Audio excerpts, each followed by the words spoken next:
Amigos, que Dios les bendiga. Bienvenidos a una nueva edición del Evangelio Diario. Estamos a lunes 1 de septiembre, en esta 22ª semana del tiempo ordinario.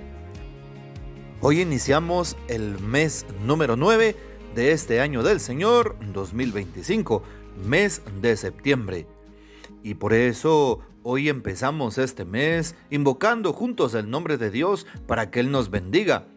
Empezamos en el nombre del Padre, del Hijo y del Espíritu Santo, con la intercesión maravillosa de María Santísima y la fiel custodia de San José. Consagramos pues este mes al Señor, consagramos nuestro haber y poseer, nuestras entradas y salidas, nuestros proyectos y actividades. Muy bien, y para hoy recordamos y celebramos en la liturgia de la Iglesia a San Egidio Abad. El nombre de Egidio es muy querido entre los franciscanos porque en la orden hay varios beatos con este nombre. El más conocido de ellos, celebrado el 23 de abril, es el amigo de San Francisco, el cándido Fray Egidio, que de su origen campesino había conservado la laboriosidad y la sabiduría, constantemente invadida por la perfecta alegría, por el don de la argucia. Pero el santo de hoy, muy popular en Francia, no pertenece a la familia franciscana, pues vivió muchos años antes de San Francisco. No se conoce con precisión la época en que vivió el abad Egidio, en francés, Gilles. Algunos historiadores lo identifican con Egidio, el que fue enviado a Roma por San Cesareo de Arles al comienzo del siglo VI. Otros lo colocan un siglo y medio más tarde, y otros sostienen que murió entre el 720 y el año 740. En este caso, la leyenda no nos ayuda, porque entre los varios episodios de la vida del santo, anota también el que ilustran dos vitrales y una escultura del portal de la catedral de Chartres. Allí se representa a Egidio mientras celebra la misa y obtiene el perdón de un pecado que el emperador Carlomagno no se había atrevido a confesar a ningún sacerdote. La tumba del santo, venerada en una abadía en la región de Nimes, se remontaba probablemente a la época merovingia, aunque la inscripción no era anterior al siglo X, fecha en la que se escribió la vida del santo abad, entretejida de prodigios, como los de las leyendas que se narraban con fines de edificación. Entre las narraciones que más contribuyeron a la popularidad del santo está la de la sierva enviada por Dios para llevarle leche al piadoso ermitaño, que desde hacía varios años vivía apartado en un bosque, alejado del bullicio de los hombres. Un día la sierva cayó en manos de unos cazadores dirigidos por el rey en persona. El rey cazador perseguía al animal, pero en el momento de preparar la flecha no se dio cuenta de que el animal, atemorizado, estaba ya a los pies del ermitaño. Así que la flecha, destinada al cuadrúpedo, hirió al piadoso anacoreta. El incidente tuvo las consecuencias fácilmente comprensibles. El rey se hizo amigo de Egidio, se hizo perdonar y le regaló todo ese territorio, en donde se construyó una grande abadía. Aquí el buen ermitaño, en vez de la soledad irremediablemente perdida, tuvo el consuelo de ver prosperar una actividad comunitaria de monjes, de quienes fue su abad. Son muy numerosos los testimonios de su culto en Francia, Bélgica y Holanda, en donde se lo invoca contra la fiebre, el miedo y la locura. Pidamos pues la poderosa intercesión de este gran santo, San Egidio Abad. Y para hoy tomamos el texto bíblico del Evangelio según San Lucas, capítulo 4, versículos 16 al 30. En aquel tiempo, Jesús fue a Nazaret, donde se había criado. Entró en la sinagoga, como era su costumbre hacerlo los sábados, y se levantó para hacer la lectura. Se le dio el volumen del profeta Isaías, lo desenrolló y encontró el pasaje en que estaba escrito: El Espíritu del Señor está sobre mí, porque me ha ungido para llevar a los pobres la buena nueva, para anunciar la liberación a los cautivos y la curación a los ciegos, para dar libertad a los oprimidos y proclamar el año de gracia del Señor.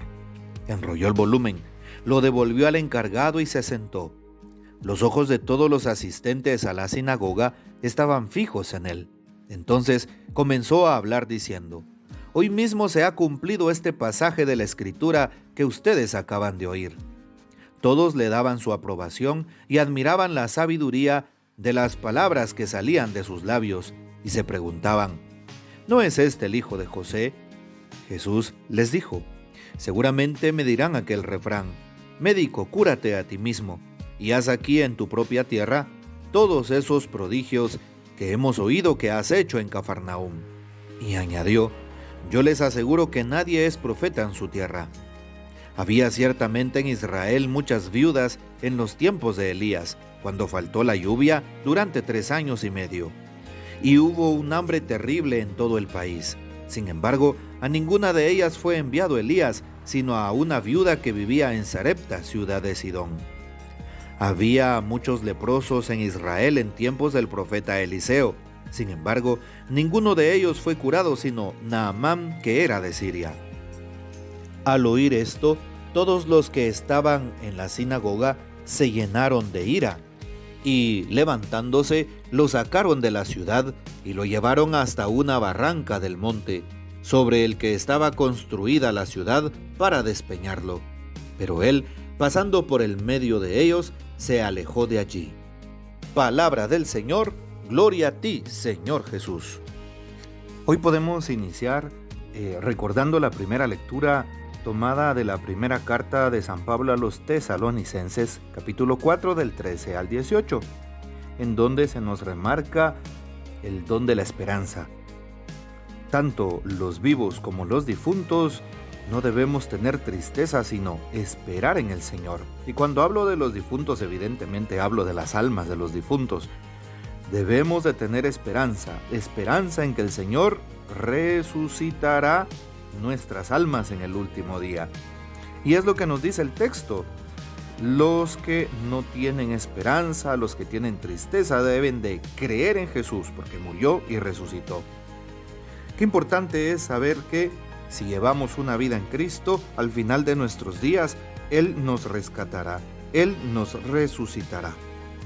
Y así nos dice el texto el día de hoy: oirán la voz de un arcángel y el Señor mismo bajará del cielo. Los que murieron en Cristo resucitarán primero, dice hoy. Y se nos recuerda cómo el Señor vendrá algún día glorificado para que tengamos un juicio universal. Claro, recordemos que todos tenemos un juicio. La persona que muere automáticamente se va a la presencia de Dios y tiene su juicio particular. Y el Señor, por las obras que vivió esa persona y que realizó en su vida, le permitirá o bien ir a la condena eterna o bien ir a la gloria eterna. Por eso debemos de preparar nuestras vidas, nuestras almas, y que esto no sea un motivo de miedo, un motivo de pánico, sino un motivo de prepararnos, un motivo de estar alerta para ver cómo estamos viviendo hoy.